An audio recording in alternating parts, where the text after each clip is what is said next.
Yo, what's up, Silver Voice TV mga kaibigan? Pag-usapan po natin ang pag-iyak po ni Janneriel Casimero dahil hindi daw po ni-report ng GMA7 specifically or GMA News mga kaibigan ang kanyang panalo.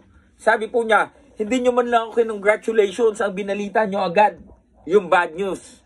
Ayan, okay, pag-usapan po natin yan. First of all, to be fair po sa GMA News, nagbalita po sila ng pagkapanalo po niya. Pero kung naka-news blackout ka, Janneriel Casimero, huwag ka na magtataka. Ang bait mo eh. Di ba? Ganon talaga yon. Hindi ka na magtataka kung bakit naka-news blackout ka sa mga mainstream media. At mas binabalita pa nila yung mga negative news about you kaysa sa positive news. Di ba? Kung yun ang nararamdaman mo, ibig sabihin, there's something wrong about you. Di ba? Saliksikin mo ang sarili mo. Okay? Panaratangan mo ang GMA News na, di ba? Well, akala mo napakarami yung pera. Kapag ka dinimanda kayo ng GMA, ikaw Jason, o ikaw Janneriel, ang GMA po higante yan. Kapag dinimanda kayo ng defamation ng GMA, anong gagawin ninyo? Magkano ibabayad ninyo? Di ba? Sana idemanda kayo ng GMA7 mga kaibigan because you are damaging their reputation. Ayan. Pangalawa, ang GMA mga kaibigan, kasi sabi nila sigurado ba kayo na suspend dito talaga ako? Ang GMA mga kaibigan, they always exercise yung tinatawag po natin due diligence. Diba ho?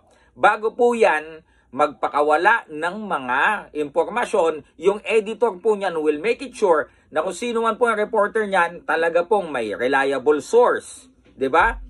Bago po nila yan i-release as news, may mga editor-in-chief po yan, may mga nangangasiwa po muna ng double checking bago po yan pakawalan as a legitimate news. Hindi po nagpapakawala ang GMA, ang ABS or the rest, yung mga malalaking media ng mga balita na unverified mga kaibigan. Lagi po yan, okay, halimbawa, yan, si Sir James Yasat, sino ang source mo dito? So, ito po, from JBC mismo, nag-send ng email ang Japan Boxing Commission.